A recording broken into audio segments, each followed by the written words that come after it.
Well, it's tax season, the time of year when what we've earned and spent and owe are all pretty top of mind.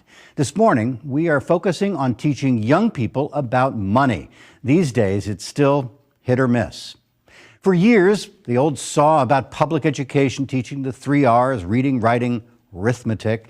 But now a small and growing number of states want financial literacy in that mix, requiring a course before you could graduate from high school. A survey last month of 541 Vermonters conducted by Public Policy Polling found overwhelming support here. 83% of Vermonters think every high school student should be guaranteed a personal course or personal finance course covering topics like investing and budgeting, taxes and saving. 83%. And yet only a handful of Vermont high schools now do. No, I didn't. We had a personal finance course, but it was optional, so it wasn't required. And due to the other class requirements that I needed to complete to get my diploma, I didn't have time in my schedule to do the personal finance course. And you think that would describe a lot of students? Yeah, I think so. I know a few students who did it, and I'm fortunate that they were able to take that opportunity, but not a lot of students did, which is unfortunate. Martina Monroe, who graduated from Mount Mansfield Union High School in 2019, says she learned a lot of the basics about money from her parents growing up. She went on to major in accounting at Champlain College, where she is now a senior. She thinks a lot of Vermont high schools are leaving a lot of kids to fend for themselves. Not everyone goes to college after high school. Not everyone goes into a finance or accounting career path. So that knowledge isn't always going to be available to them. And so learning and taking those classes or taking a course on just basic financial literacy could set so many more students and people up for success post high school. So how do our states compare? Well, the most recent rankings gave New Hampshire and New York State a grade of B for their policies around personal finance education in public schools. Vermont received a D.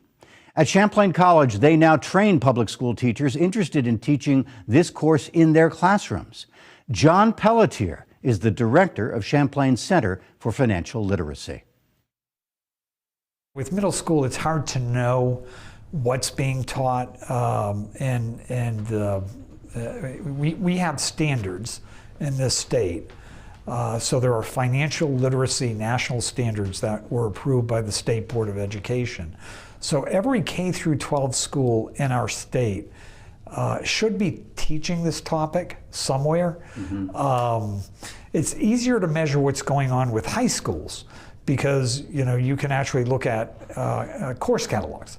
And what we know at the high school level here in Vermont is that about 8 high schools require a standalone course in personal finance in order to graduate. So that's about 13% of students have guaranteed access to a personal finance course before they graduate from high school. And there's probably another 40% or 50% in total of students who have access to an elective course that's offered by that high school. But here's the problem with an elective. An elective is going to be taken by probably at most 25% of the students. So 75% of the students don't have access to that. And we live in a state where about 40% of kids aren't going to college. They're not going to post-secondary degree institutions after graduation. So high school for those going to the workforce or the military is the last place probably for them to get this information other than getting it on TikTok. Right. Well, in some cases, mom or dad can help. Absolutely. And they teach this around the dinner table growing Absolutely. up. But that is too not guaranteed. Yeah, absolutely. I mean, surveys have been done of this audience. Where do you go for personal finance advice? And clearly parents, is a big component, but it's mostly a big chunk of where they look for information on financial literacy is social media. So would be an equity issue here too, right? Between richer kids and kids from poorer families? Yeah, there's been some great Next Gen Personal Finance, which is a good friend of our centers. They've actually done some research that I helped with when it was originally launched years ago, and they've gone and looked at virtually every high school's course catalog. So we're talking 12,000, 13,000 high schools, representing probably 85% of the student population in America. And here's what they wanted to know. They wanted to know is there equity in states that don't require students to take personal finance? Is there equity in terms of who actually takes those courses? And there is an equity. If you come from a poor school district with 75% or more of the students who are free and reduced lunch, or if you come from a majority minority school district, 75% of the students are black and brown, your chance of being required to take a personal finance course, if it's not required by the state, is about 1 in 20. Now, what's it look like in rich white neighborhoods? Well, if you're less than 25% free and reduced lunch, and you're less than 25% black and brown students, you have a 1 in 7 chance of getting that education. So it's almost richer and whiter communities are 3 times more likely to be required to take this type of education than poorer and minority communities. Winooski High School is among the most diverse in Vermont. A lot of kids also come from low-income families. But every student here takes a course in personal finance to graduate. We visited in 2019. It's personal finance class at Winooski High School. On this day, quizzing kids on the price of household items and how long it might take to earn enough money to buy each one. What did you guess for the washing machine and the dryer? We talk about choosing a career, taxes, going to college, banking, saving and investing. I had no idea how to fill out my taxes until like a couple weeks ago. Or like how to buy a house and credit scores and everything, and how like a bad credit score makes things more expensive. I had no idea. From applying for a job to renting that first apartment, sticking to a budget. For many students, the course is an eye-opener. Just how important it is to like have a good start in terms of your financial future, because it's easy to mess up when you're young. All of this is new to me because my mom, before she moved here, she didn't have a lot of experience with like finances. In Winooski, the half-year course is now a graduation requirement. Startup costs for the school district, Courtney says, were minimal. I have a student every day that says, thank you for teaching me this, or thank you for giving me this knowledge. I can help my family now. Once you leave high school, you have to like make financial decisions all the time until you die. So it's important to know. The Secretary of Education thinks this is terribly important for secondary schools to teach. The state treasurers think this is terribly important for everyone to know. Why is this not required across our state, as it is in some other states? Yeah, absolutely. I mean, there are a variety of reasons. You hear, do we have enough time in the day to require this course? If you create another requirement, it might take away an elective that students want to be able to pursue what is of interest to them. And local control. It's local control. Yeah, we're an aggressively local control state, and so But what we've been seeing is just in the past week, Montana is also moving in the direction of requiring financial literacy. A guaranteed access to all students. So we're up to 8 states that have made the policy decision to say, we think this is so important that young people should have a course of this nature before they graduate from high school. And that's a big change because it's not that long ago, June of 2019, when it was only 5 states. And I think COVID is a reason why there's been a giant push from mostly legislatures, and it's overwhelming votes, right? I mean, it's like, there are a couple of states where, I believe Florida was one, where it was unanimous by the Senate. Not one person voted against it. And there's other states where maybe it was one vote in the Senate. So overwhelming votes, and you have to ask yourself, why are these legislators in these other states voting overwhelmingly for this? And it's because of the following. When we hit March of 2020 and the shutdown occurred in COVID, they were getting panicked calls from their neighbors, their friends, the people who voted for them, saying, I'm in desperate trouble. I do not have a rainy day fund. I am maybe weeks away from having to figure out, do I pay the utilities or the mortgage? Can I feed my kids? And what people need to understand in America is that about 4 out of 10 Americans do not have enough savings to cover their life's necessities for 3 months. So when that shutdown occurred, there were people in trouble. And the reason I think there's been such a change so quickly from 2009 to today in 2022 is because of this. Our thanks to Courtney Poquet and the kids at Winooski High School, by the way. So what are the key concepts to teach students, or adults for that matter? And could you pass the quiz? Back after this.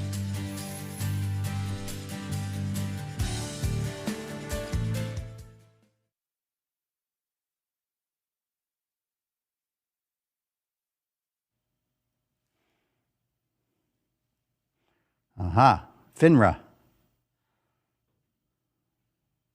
That's fine. Yeah, that's better than a.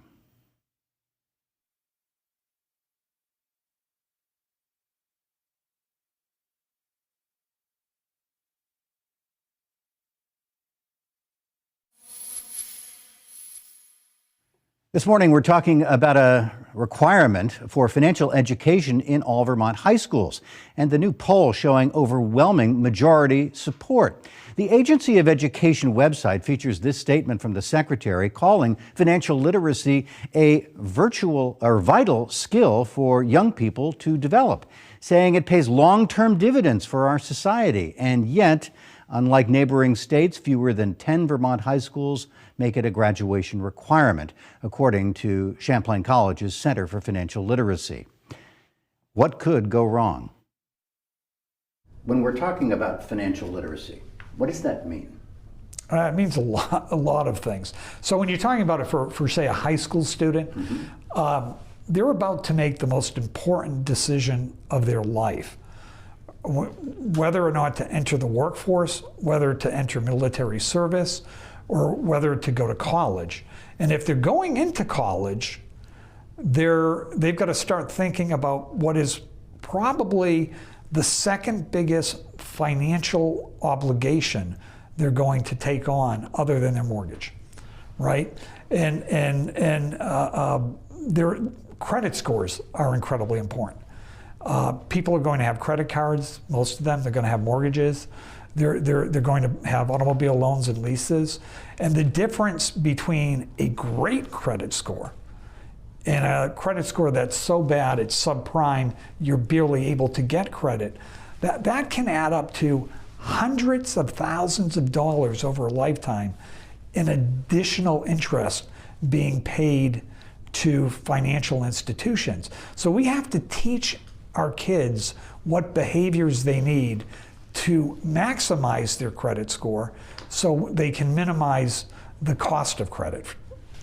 What are the key concepts then that you think it's really helpful for a high school graduate to have some understanding? Yeah, to me, the big two, I'll narrow it down to two. If I could only do two, these are the two that I would focus on. First of all, credit scores. What is a credit score? What is a credit score? What are the behaviors that is going to maximize your credit score? Because if you have a high credit score, say over 720, you're going to get a much lower rate of interest charged to you. And it can be huge. It could be the difference between 5% on an automobile loan, and maybe 12, 13, 14% on an automobile loan because you have terrible credit. Or the next time you have one of those, you get in the mail saying, congratulations, you've been approved for a new credit card. Open it up and do something nobody does. Look at the fine print. Just look at that APR, the annual percentage rate term, and what you're going to see is something like, congratulations, you've been pre-qualified. Your interest rate is going to be 12%, 18%, or 23%. That's a pretty big range. And if you miss a payment, it could be 29 penalty or rates 30%. 29, 32%, absolutely. And so that's a lot. And that range is, which bucket of those three buckets you fall into is based on your credit score. So if you can understand your credit score, and if you can maximize your ability to reduce costs in your credit, that's money you can, hundreds of thousands of dollars for the average individual, that you could probably put into a home, into your retirement account. So if you don't enter the world with even foundational knowledge, it can really screw up your life at a young age. Oh, absolutely. Because it's, particularly on the credit side, once you have bad credit and you're paying a lot of interest on it, it can be very problematic. And that's because of the second big thing that kids need to understand: compound interest. Compound interest, there's probably apocryphal. There's a great story that Einstein said it was like the eighth wonder of the world or something like that. And probably not true, but it's a great line. And it really is, Stuart, it's absolutely true that compound interest is very important, because it's important for savings. It's equally important with regard to a mortgage. And the difference between a 3% mortgage on a home, which you were able to get a 30-year fix recently, to now it's maybe 6.5%. That's a lot of money that is being paid in interest to someone, right? And that's money that you wish you were able to keep in your pocket. When you think about investing, investing's a little bit different. So here's an example I'd like to use with kids. Let's say you're 17 years old, and your grandmother says to you, I'm giving you $10,000. And I want you to make a promise. You're not gonna spend a nickel of this money, okay? You're gonna put it into, say, a Vanguard S&P 500 low-cost index fund. And if you could double your money every decade, which is incredibly reasonable to do given the long-term rate of return on the S&P 500. That's about a 7.2% return on average a year. And you don't touch that money until you're 67 when you retire. 50 years later, how much money do you have? $320,000. But if you got the average rate of return of the S&P over the last 50 years, that would be about $900,000. So you could be almost a millionaire with $10,000 because of compound interest. 10% principal, the rest of it's gain. And so that's what young people need to understand. One of the saddest things out there, where if a young person has a 401k plan and they work at a company for, they say, 2 years and they leave, companies, if it's below $5,000, will say, hey, I don't want your crummy little account. Either roll it over somewhere or we're sending you a check. About 45% of the kids, the young ones, they'll take the check saying, it's only $3,000. I mean, I'm not going to retire on $3,000, because they don't understand compound interest. Taking that money is the worst thing they could do. What would you advise members of the General Assembly in Montpelier and school boards around our state? I believe that it's imperative in our complex financial world today. It's imperative, given the high cost of college and the fact that 2/3 of people that go to college take out student loans, that young people, when they graduate from high school, have a strong grasp of basic financial concepts so that they can have a better financial life. And that has to happen, I believe, in high school, that there should be a guaranteed access to a personal finance course that's substantive that every student takes. And the reason that's so critically important is if you don't do it at high school, you're going to miss a lot of students who don't go on to, say, post-secondary education at all. It's the obvious place for it. It's not going to be a panacea. You know, I want to be clear, you could have a young person who gets an A+ on a financial literacy test and flunks financial literacy in their lifetime because they have a personality that maybe likes to spend more than save. They can't delay gratification. So it's not, what makes financial literacy complex, it's more akin to physical education, sex education, sexual harassment prevention training, right? What makes it different is that the job of financial literacy training is to give you financial knowledge and skills. But at the end of the day, the success is dependent upon the individual to actually exercise that skill and knowledge in their life. So it's not a panacea. But here's what we know with regard to states that are doing it. We know that when states put a mandate like this in place, and we measure before and after the implementation of the mandate, we know that it's increasing we know that it's increasing credit scores and it's decreasing default rates, 90-day default rates on loan and credit card debt.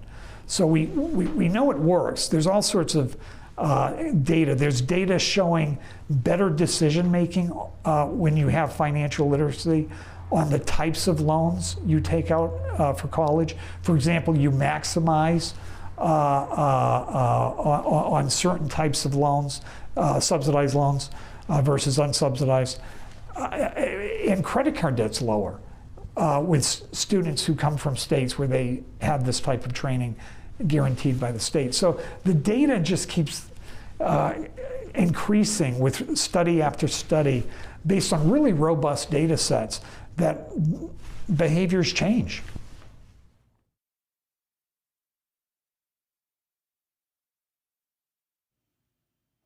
On Friday, the Vermont House introduced H228. It would require a semester-long course in personal finance to graduate from a Vermont high school. The vice chair of the House Education Committee telling NBC5 there's a lot of interest. We'll see what happens. By the way, if you'd like to test your knowledge of financial literacy, there is a little quiz on the FINRA website. That's the regulatory authority for much of the financial industry. The address is right there on your screen. Only 7 questions, all covering the subjects John Pelletier shared with us this morning.